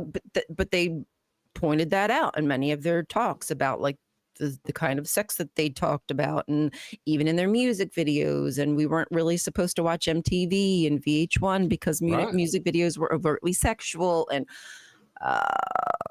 music is powerful. I'm not saying that it's gonna like make you go rob a store, but if you are in a mood, right? Like if I'm in a crying mood, I'm probably gonna go listen to Tori Amos. I'm just saying, like, if I need to cry, I'm probably going to silent all these years. Yeah, I'm just going to like, but if I want to like bebop around, I'm going to put something more happy and poppy on probably. I'm not going to go like do what the pop song says, but it's going to put me more in the mood where I was going. That's true. Well, they do that. They do that. Durante talked about that on the show, how they would use music specifically. People walk into the church and they use music specifically to drive and motivate them. Those chord changes, man, they really amplify. Miss Non Sequitur, good morning. Miss Non Sequitur says, manan, manan, do, do, do, do, do, do, do, do. Yes, the evil one wants me to do a song, a parody song of Manamana. Maybe we should get this a vote in the chat, or people give us some thumbs up. And she wants me to call the song Ad Hominem. Do do do do do ad hominem. Do do do do do ad hominem. Because you can always just guarantee they're going to go ad hominem. Yeah, I love it. Please do it. I think that would be so funny. Clearly, the evil one is the brains behind the thing. Baby Shark plays for 8 hours a day in your house. You must be insane. No, not Baby Shark. Oh, yes, that explains the drooling, John. We thought it was from your baby, but now we realize it's from you. Yes, it's the shark. Good morning, Native Atheist. Native Atheist hooked us up with a $20 thank you or a super sticker on our stream the other day. So that was very appreciated. Thank you for that. I want to mention we have got new emotes here in the thing. We got a Pickles emote and we have Ryan emotes. So I'm going to get a new Pickles emote from you, though. I think me and you will work on something. If you can give me that. I thought it was. I thought it was transparent. I can't speak English. Oh, it wasn't for some reason, but also I'll try to see if I can. My husband takes really good pictures of Pickles. He somehow has the patience to do so and get her to sit still. So he probably has one that's like really face on that I could get to you if you want to like do it yourself. You know what I'm saying? Yes. And I'll even worry about the invisible and all that. Just hook me up with the picture and I'll make the emote out of it. Perfect. Yes. Native Atheist has got the emotes. We got some new emotes going on this morning. And so this morning when I got up, we were 13 channel members away from being able to get more emotes. We have since gotten 2 new members. There was Bomb Poppy has become a member. Thank you, Bomb Poppy. We're cheap, $1 a month. And Ambushed Apostate has become a member. So thank you, Ambushed Apostate. You really shouldn't. You shouldn't, man. You don't give me any super chats, Ambushed Apostate. This guy here's got like worlds of stuff going on. He needs God's blessings more than I do at this moment. But at least he has access to emotes. Are you eating is that what's going on? I was eating the emotes. That's fantastic. Great. That's why I had there. So there's Pickles and there's things. The evil one says clearly I'm the brains. It comes with the V, she says. I could take those. Did you hear what she said? Brian? No, sorry. I was the evil. You were. I know you were gobbling emotes. I have some mad editing skills. I just want to say I'll just work that out. I'm afraid. Private videos. I'm very afraid. That's for the members only, Chris. That's members only, yes. We should do some really weird edits of us for the members only, just like behind the scenes. Yeah, that would be funny. Yeah. I can work that out probably. Somebody do that for us. Thank you. She says the evil one says clear because I said she was the brains, right? She said clearly I'm the brains. It comes with the V. With the yeah. They're related. They're attached, I think. I think so. Yeah, yeah. It's a big organ down there, It is. Playing. It is. So is mine. Rainbow Ash thing. Yeah, good. See, we got some new emotes. AJ is here. Ways to Humans is the evil one. When I first met my husband, he gave me the nickname The One, and I used it forever on social media until recently. I should bring it back and we can battle it out. Yeah, see, there's the one and the evil one, and it works. Yeah, there can be more than one evil one. Yes. Let's see. I do think I missed something up here. She's the evil WON. Yes. Oh, there you go. Well, she just said she was the one. See, there's the one and the evil one. I get the one. Yeah. Miss Non Sequitur for the evil one's genius idea about the ad hominem song. Thank you for the $5 super chat. We appreciate it. I do love that. Yay. I'm going to highlight that one. We're running a goal. I'm trying to, get money to kind of cover the expenses of the trips to the Ark Encounter and the coming NanoCon. So if you can, go ahead and, throw us some coin. I want to be honest, my friends. Can I be honest with you? I have found. Yes, you can be. I have found that when I do like the goal thing where I put up there, hey, let's keep this goal. We tend to get fewer super chats when I do that. If I don't do that, I just let it happen. They come. That's just how it seems to be in my brain. Now we did the goal to raise money for other people, to help raise people for Durante's his video camera stuff. That worked out pretty good. Yeah. But it just seems like anytime I've done it myself, I do myself better to not even mention it, just let them happen. The Daily Atheist, humans have just enough blood in Right-handed Sith says humans. I think he says, okay. Humans have just enough blood in our bodies to operate one head at a time. Sadly, men have two. That's very true. Have you seen? You probably haven't. Are you doing Star Trek anymore? Are you finished with Voyager? We're now on the prequel. What's the Enterprise? Yeah. Oh, okay. Yeah, the first one of the first ships to go out. Yeah. Now we're on that one. Thinking of that one so far? T'Pau. Yeah. Them nipples, huh? What did you think of that? She is stunning. I mean, her brains. I'm sorry, her brains. There was a lot of hubbub. One of the things about, here's something else too I want to mention about Enterprise, the series. Star Trek is about science, about using your brains, and this separation between faith, religion, science. You believe in what's true, and they've got this song, Faith of the Heart. Oh really God, me and the hubs, the beginning is, it's been a long time. Long road from there to here. Yeah.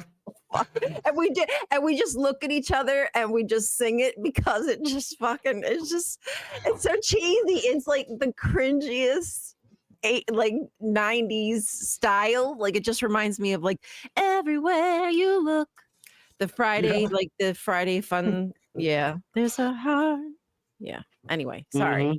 No, you're right. It really got caught a lot of shit, that song did. And then, I don't know if you've made it to season 2, but when season 2 rolls around, after catching shit about the song, they decide to kind of kick it up a notch. So I think they just increase it. They throw a guitar in there, ta-ding, ta-ding. They make it a little like hipper. No, I haven't gotten that far. Oh no. Oh no. Now see though, the one thing I did, okay, so I noticed that when listening to the lyrics, and I was like, should I, how do I feel about that? And then I realized I don't think that I noticed anything about religion. It was just about faith in faith of the heart, right? Yeah. So it's just faith of what your strength, your courage. And I have faith in things. I have faith in humanity. There's nothing. That's right. Faith has no negative connotation. It's just that when it comes to Christianity is where it gets a little negative.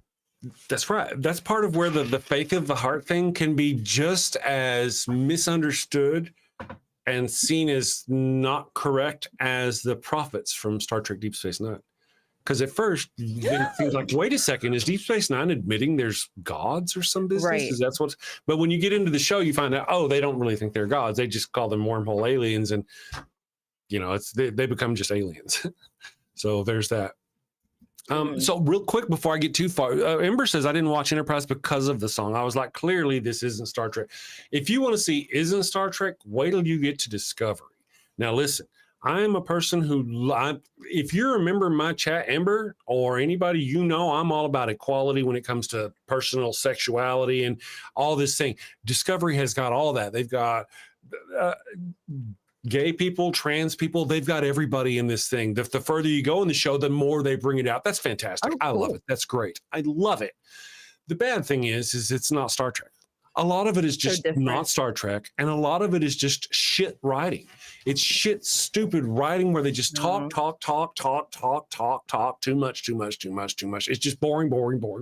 It's just not good. It's not good. Some of it's not good Star Trek because as you're going into Enterprise, my girl, you went from Voyager to Enterprise. You are about to discover what the difference is between good Star Trek and bad Star Trek. Okay. But it's fucking Star Trek. Yeah. Enterprise, you're going to go away from that going, I feel like you're going to go away from it just kind of, but it's Star Trek. It's fucking Star Trek. It's interesting to see them go from the not having a prime directive and the free ball and shit to where like Janeway is. You know what I'm saying? Yes. And see, that's what we're talking about. They missed such an opportunity. You think, in ways they do get there to get in the prime directive and those other things and stuff. In ways they do. And I don't want to spoil anything for you, but in other ways they really, well, for example, the Enterprise the world gets attacked by the Xindi. Have you seen the Xindi yet? Which one are they? They're the ones that have 5 different, they're how far are you into the show? Just a few episodes. I'm trying to think of the last episode. What was the last one we watched? Oh, damn. The only thing I can remember is the end scene. And they're in the, they're all sitting together. They were left on they were in a ship. They were in a Klingon ship in a red giant. No. Gaseous giant. Really? Okay. The Enterprise is kind of big giant, and the crew was stuck in the Klingon ship, and they had to get them out. Oh yeah, I remember that one. Yeah. Okay. Yeah, so that's it was just the end scene that because you said about T'Pol, and it was the end scene where they are all sitting. It's not a sauna, but it's like where they're getting the what the F they're cleaning. Oh yeah, they're with the goo, the medical decontamination room. Yes. My brain. And yes, she's like they were. I mean, they all look good actually sitting there together. I'm just gonna say they really did. I would have fucked any one of them. Connor Trenier, if you're watching, I'm in that.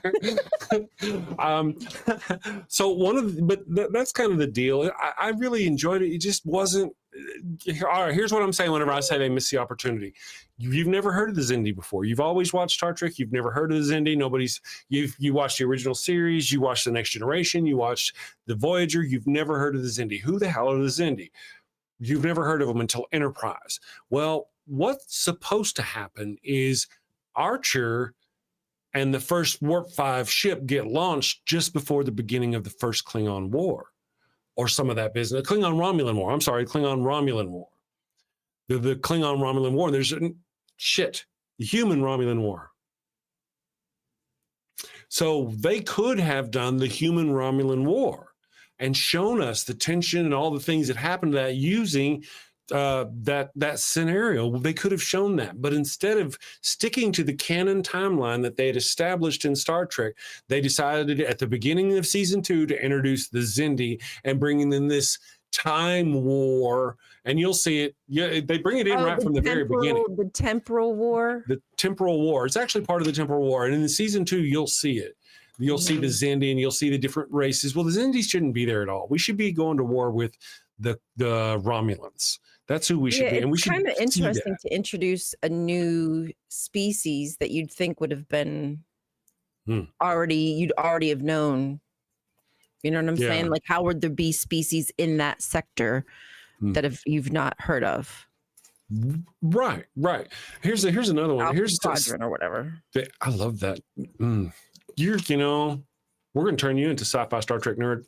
I think we've already worked our magic. But I think by the time you're done watching Enterprise and then you start watching Discovery or those other ones, you'll be able to tell what's good Star Trek, what's bad Star Trek and what's not Star Trek. And I'll explain why Enterprise is not Star Trek, not Enterprise, but Discovery in ways is not Star Trek, but that's a different story. Sapphic Hazard says Discovery does kind of the same thing with the Kelpians. I'm not sure what particular point you're mentioning, but I do want to kind of mention earlier, you know how earlier I said they talk you to death? Well, there's a part where, do you know who Doug Jones is, Ryan? I don't think he plays an alien. He's the number one on the show. He's the first officer on the show. So like season 2 or I think it's around season 3, he's dying. And we watched this guy die for like 25 minutes of the show. There's parts where he's lying on the bed, and Michael Burnham, my God, they have this woman crying every episode. The actress is fantastic. She does her job, but every freaking episode, she's bawling her eyes out. Anyway, so we go through this. He's dying. Oh, he's dying. Oh, he's dying. She's, oh, God, don't die. I love it. And he goes on and on and on and on. And then finally, at the very second, his little things fall off. And he goes, oh, I'm better. You watch this guy die for like half a fucking hour, and then he doesn't die. He does not die. He's like, he gets better. He's like, oh, look, I'm better. Deus Ex Machina. And he's just like freaking better. Right, exactly. And I'm like, oh my goodness. Okay, here's another one. There's this other guy, the dog. This one gets me. Oh, Daisy. Hi, baby Daisy. Is Papa talking about Star Trek Discovery? She's like, oh, what's going on? She likes sound. She's the sound operator, sound engineer on the show. She's but there's this doctor, and I like the actor. He's hilarious. I loved him. I saw him on the cruise. Love the actor. He's a doctor. He gets killed by another actor on the show, another character on the show who I actually kind of like too. He gets killed. Done. Right. And then later on, you're watching the show, and like the end of the season, they're talking about something completely different. It has nothing to do with that doctor or any of that business. Nothing. And they're like, there's a monster in the machine. We've got to get the monster out of the machine. It's burning. It's like a splinter causing an infection, and it's fucking up the whole mycelial network. And what'll happen is if we don't fix it, it will destroy the entire mycelial network. And that means it will kill every living thing in the entire universe. Not the galaxy, not this world, not this ship, not this galaxy, not this fucking galaxy, the entire universe. If we don't solve this one, oh my God, we've got to solve it. All their episodes are like that. I ain't shitting you. All of them are like that. And then you go through it, and you're like, you see it, and the camera's going through. It's like, it's getting closer to the problem, the thing that's causing the problem, and blah, it's the doctor. Blah. He's like, oh, like a caveman out and fucked up. And somehow his spirit has been captured in the mycelial network. They get him, bring him back now he's back on the show. They've brought him back literally from the dead because he was, oh my God. Oh, and then of course it's one of those things where he had a love relationship with the engineer on the show, who's another man, which is cool. I don't have, but then it's one of those stories where when he comes back, remember I said they're very open to LGBT stuff. When he comes back after he's been gone for a little while, and he comes back, well, now all of a sudden he's been in the mycelial network, and he's kind of fucked up, and he doesn't think he wants to have a relationship with the other guy. Who the other guy is, of course, going, well, I miss you, kiss me, love me, you're my boyfriend. You know, and yet he's like, oh, I don't want to do that now. And it's one of those dramatic kind of bullshit stories. I'm like, oh my fucking God, why is he even there to begin with? My wife was watching. I was like, I kind of suspected as they were going through. I was like, it better not be that doctor. It better not be that doctor. God damn it. God. It was that doctor. There were some people who had problems with the whitewashing or the wokeness of the show, that sort of business. Go back and watch the show.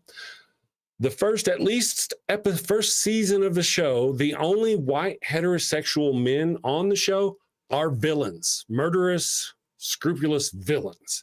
Now you'll see Lorca and you're thinking Discovery. Yeah. Now you'll think Lorca. 2019, 2018.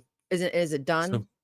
So, yeah, it's done. They finished 5 seasons. Yeah. Okay. But the first season, there's Lorca and a Klingon guy, and there I don't even really think he's white. Really, he's Middle Eastern. He's as white as you are, though. You know what I mean? So those are the only, and they're both villains. Everybody else is either not white, not male, or not straight. and I dig it. I don't give a shit. I don't have a problem with that. We got so many different shows throughout our history that, you know, where the white man was the all character. That's fine. I don't care. I did kind of think that you have to give there are white heterosexual men out there, such as Gene Roddenberry, who fought for people like them to get representation in these shows. So when they get the power to make that kind of thing, they should leave room to represent him as well, or his type. You know, to just go, okay, now and just completely get rid of all heterosexual white males. Well, you know, I don't really think that's as natural as it is for them all to be heterosexual white males. You know, but I gotta say, the further they get into the show, the more ambiguous they get with the sexuality of it. And I don't have a problem with that. I think it's freaking awesome.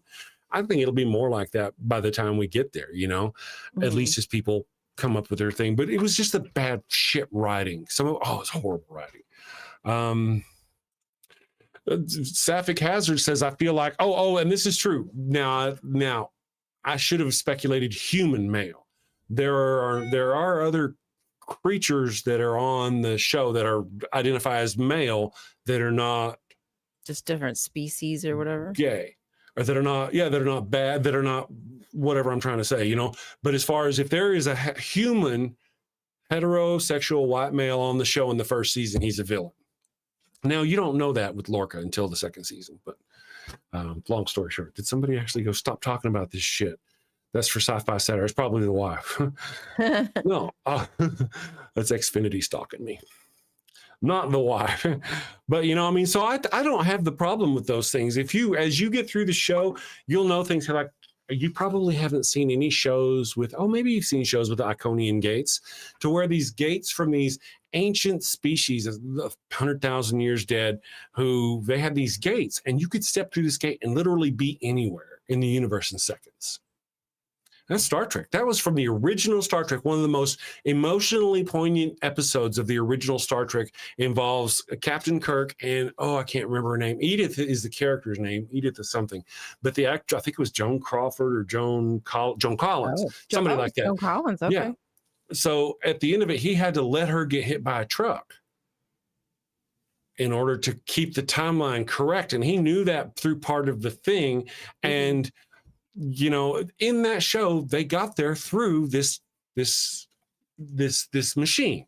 Actually, it was a different kind of machine. Sorry, that's not a good example. Anyway, they've got this. It's called the Iconian device. That was not the Iconian device. That was a bad example. That was not the Iconian device. I know, guys. I'm sorry, nerds. I'm sorry. It was not the Iconian device. But anyway, in Star Trek, they have these Iconian devices where you can just step through and go anywhere. In Star Trek, okay. In The Next Generation, you saw it whenever there was an episode where Picard stepped through and suddenly he was on the bridge of a Romulan ship that was attacking him. That's what I'm talking about. Yeah. They have that technology in Star Trek.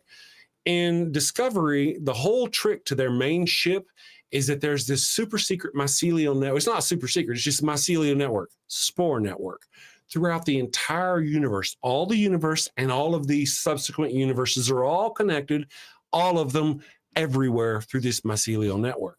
And this, you can capture this giant tardigrade, a big, huge water bear. You know what a tardigrade is? Yeah, that's it looks like a little bear almost. They're little bears, right? Yeah. But in this show, they find one that if you can catch one and it's like 10 feet long and the size of a Volkswagen, catch it and put it in a thing, and that huge giant space water bear can control your ship and navigate you through this mycelial network, and you can disappear one place and magically your ship will appear anywhere else. Wow. Okay. Fantastic. They didn't come up with that. That was stolen from a video game, or not a video game, a card game that some guy had written, not related to Star Trek, years before, so much so that that guy sued CBS, and the only reason why he lost is because they had a lot of money and they outlawyered the guy. But they even admitted they stopped using the water bear for the mycelial network and all that crap. They all collapses. They move away from that shit. But why did they do that? Why did they do that when all they had to have done was say this? All they had to do is say, we found an Iconian device and we're able to integrate it into a single ship. And that's this ship. Problem fucking solved. But no, they had to go. So when I say it's not Star Trek, that's what I mean. Yeah. They got literally sued for not being Star Trek. That's Dang. Discovery. I think I'm going to wrap it up. People are like, oh shit, what about Star Trek? I haven't, some people are actually enjoying the Star Trek. People info dump about their special interest. I get you. The magic portals of the Lost Ancients are the best lore in the setting. I want a portal. Portals would be cool. Portals would be cool. Disco had such a rough start. I think the at least it started to get people wise that maybe branding Brian Fuller franchises with consistent canon wasn't for the best. Sapphic Hazard, I want to say yes. That's what I want to say. I want to agree with everything you say, except the last half of that. The reason why is it says would actually make them wise to not giving this man control of anything. Well, after Discovery collapsed, after 5 seasons, I say it collapsed. It made it 5 seasons. It had a very dedicated following, to give it credit for that. But after it ended, they had the opportunity. You know what the Section 31 is? You may not, since you didn't watch Deep Space Nine. Section 31 is like, yeah, it's like the special hidden, you know how other, like the Romulans have the Tal Shiar, it's their special spy forces, and all these other races have their special spy forces. Well, you don't really have that in our Federation. But we do. They're called Section 31, and you never hear about them really until season Deep Space Nine, 3 or 4. Season Deep Space Nine. Well, in Discovery, not only did I started not watching it too, so maybe not. Right.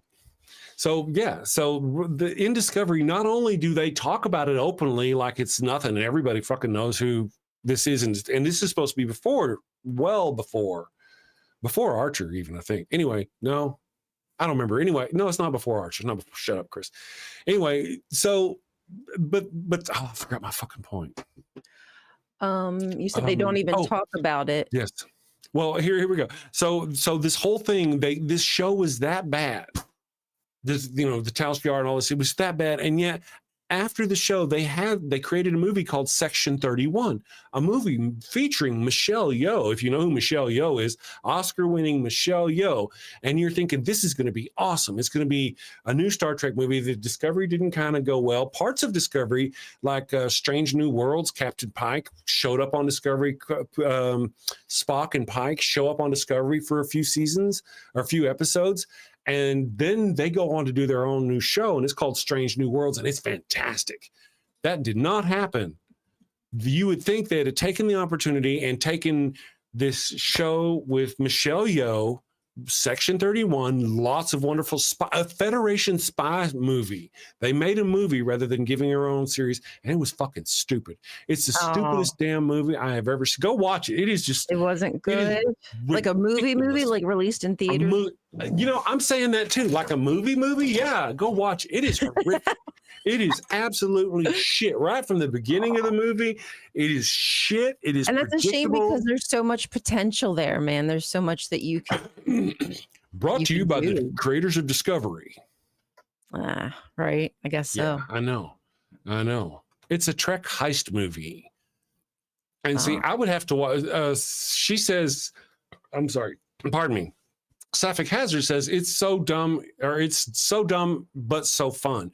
And if you're into that thing, it may be. I just couldn't. It's got horrific reviews. I could not. I mean, it was just bad right from the, because they just had such an opportunity. They could have taken it Wrath of Khan level fucking awesome. Section 31 is as Michelle Yeoh redeems herself and becomes what she can be. You know what? We had a super chat. I missed it. I was so excited. Yes. Chick Magnate. Let me read that. Chick Magnate for $5 says the flood story is a test. Smart person, Hebrew ripoff of Mesopotamian myths. Nothing to see here, dumbass. Dumbass would say it's all true. I'm going to build my own. Right? Yes, that's true. Thank you for the $5 $5 super chat. We were there this past weekend at the Ark Encounter. One of Ken Ham's, like, I don't know, Kent Hovind, you know how they're kind of the same but different, apparently was going to be there, but he got lost and couldn't find. So God's just not sending his best. Clear. Damn it, God. I know. Jimmy Swaggart is no longer around to bother us. Right-handed Sith just figured that out. I know. Just found out. I know. That was yeah. Thank you. Yes. Thank you, God. Thank you, the God. Yeah. Well, if you feel the urge, though, please, if you didn't know, go ahead and reach out to Jimmy and let him know that you're sad that he's gone. Jimmy, I'm sorry it's so fucking hot down there, you mother. Oh. Actually, where's he going to be buried? Do you have a full bladder? I do. You may have. Somebody's looking for some boobies. I think they're asking for some boobies. I think what we'll do, I appreciate all of our super chats. Thank you guys for super chats. I will read them real quick, and our memberships. We're trying to get, I think we need 11 more members, and we'll be able to get more emotes. So if you like boobies, your Chris Mel or Chris or Wild Bill Wilson, we have new emotes with Ryan. We've got a new subscriber, AFK1 Drifter. Thank you for becoming a subscriber. So we'll get new emotes if we can get 9 more or 11 more subscribers, and it's only $1 a month. So if you can, do the thing. All right, guys, I'm going to read our super chats. Thank you guys for our support, for supporting the channel. Let's see here. Ambushed Apostate became a channel member this morning. Thank you, Seth. Seth is fantastic. We're going to have to get Seth on the show. If you're not, we have a lot of content creators in our chat, which is cool. We have a pretty high percentage of content creators. If you're not subscribed to Ryan, go subscribe to Ryan's channel. Links in the chat below or description below. If you're not subscribed to Ambushed Apostate, go check out his channel. He's got a channel. Go check out Ember. Ember's got a channel. Go check out The Skeptic. The Skeptic has got a channel. So there are a lot of people in our chat who are don't say that. Don't say it. Dade Murphy is here. Dave Murphy, he's hanging out. Dave Murphy is here. He has a channel. So go subscribe to these wonderful people, my friends. Go subscribe. And of course, Bomb Poppy became a channel supporter. Thank you, Bomb Poppy, for becoming a channel supporter. Those emotes are quite persuasive. Miss Non Sequitur said gave us a $5 super chat and said, for the evil one's genius idea about the ad hominem song. Ad hominem. Do do do do ad hominem. Ad hominem. Do do do do do. I just say if I can get away with that, I'd like to. Okay, anyway, I'll work on it. And then Chick Magnate for $5 gave us a $5 super chat that says the flood story is a test. Smart person, Hebrew ripoff of Mesopotamian myths. Nothing to see here. Dumbass, it's all true. I'm going to build my own. I don't think I read it right the first time. I appreciated it more the second. Thank you, Chick Magnate. I very much appreciate the support. All of you. Thank you for the super chats. I hope you guys have a wonderful weekend. I think I'm going to give you our Wild Bill 2, the long Wild Bill. Ooh. Wild Bill. And then after that, I'll wrap up the show. Wild Brian, thank you for joining me today. Thank you. It was great to see you guys. Have a lovely day. We'll see you tomorrow morning. See you tomorrow. Hello, and welcome to Shakespeare with a Redneck. Finally, I'm Wild Bill Wigglestick, and this is my trusty sidekick, Willie the Kid. And we'll be your handsome hosts, your gilded guide, your cowboys, concierges to Shakespeare. Oh, how cute. Wait, is that at 2, Ollie? Run along, little doggy. Bill, where the hell have you been? Well, I've been roaming the earth, going back and forth upon it, to and fro and whatnot. I like to travel too. Wait a second. Yep, back and forth upon earth, doing unto others before they do unto me. Bill, are you quoting the Bible? Trying to quote the Bible? Indeed I am. Despite my appearance, I am a man of culture and know many things, not just Shakespeare. Really? So you have a Shakespeare monologue related to atheism or skepticism? Indeed I do. Bear witness. Oh, this is going to be good. This is the excellent foppery of the world, that when we are sick in fortune, often the product of our own behavior, we make guilty of our disasters the sun, the moon, and stars, as if we were villains on necessity, fools by heavenly compulsion, knaves, thieves, and treacherous by spherical predominance, drunkards, liars, and adulterers by an enforced obedience of planetary influence. And all that we are evil in by a divine thrusting on. An admirable evasion of Whoremaster Man to lay his goatish disposition to the charge of a star. My father compounded with my mother under the dragon's tail, and my nativity was under Ursa Major, so that it follows I am rough and lecherous. I should have been that I am had the maidenliest star in the firmament twinkled on my bastardizing. Wow, that really is spot on about what we cover here on the channel, about how, people. So here's a quick rundown of the situation. Bill, this non-believer, ignores the teachings of his learned father and ends up getting 4 people killed. Bill, that's not... Okay, carry on. Shakespeare was a heathenistic non-believer bound for the fiery pits of hell, just like yourselves. I don't think. And in order to throw the murderous church of the time off his heathen trail, he writes the skeptic as a sneaking, lying, adulterated father and brother, hating and betraying villain who ends up getting his comeuppance in the end. Bill, oh, come on, man. You're always blah, blah, Bible stuff, blah, blah, boring. You got to spice things up. Bill, tacos are spicy. Everybody loves tacos. Bill, tacos and boobies. Okay, you're not wrong there either. Tasty and delicious culture, baby, coming at you. Avoid the storm of familial discontent. Blow winds and clap your cheeks by clicking that subscribe button and hitting that. Wait a second. Don't you mean crack your cheeks? Nope. Bill.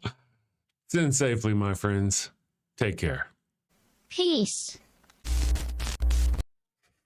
Thank you, my friends. Have a wonderful day. Take care. We'll see you tomorrow. I'm going to try to get I'm going to do some finagling and see if I can get some people come on the show, hang out with us. We'll talk to you tomorrow. Thank you all for joining us. Send safely, my friends. Take care. Got a house that smells like old cheese and shame. Father Flanagan's flesh candles change the game. Goat-scented thrills for your soul's delight. Light it up, baby, make your room right. When you've sinned and need to atone, light a candle and avoid the stone. Smell the goat in a holy zone. Father Flanagan, here to set the tone.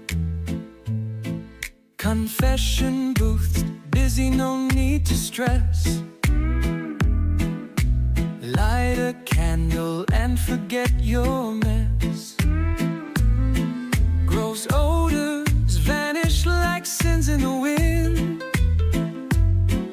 With each wick, guess who's your new best friend? When you've sinned and need to atone, light a candle and avoid the stone. Smell the goat in a holy zone. Father Flanagan, here to set the tone. Lambs and calves may have their day, but goat's the scent that leads the way. Clean your slate with a sniff so pure. Father Flanagan's got the cure. Turn your home into a saintly space. With every whiff, find redeeming grace. From your living room to the kitchen sink, light the goat candle, don't even think.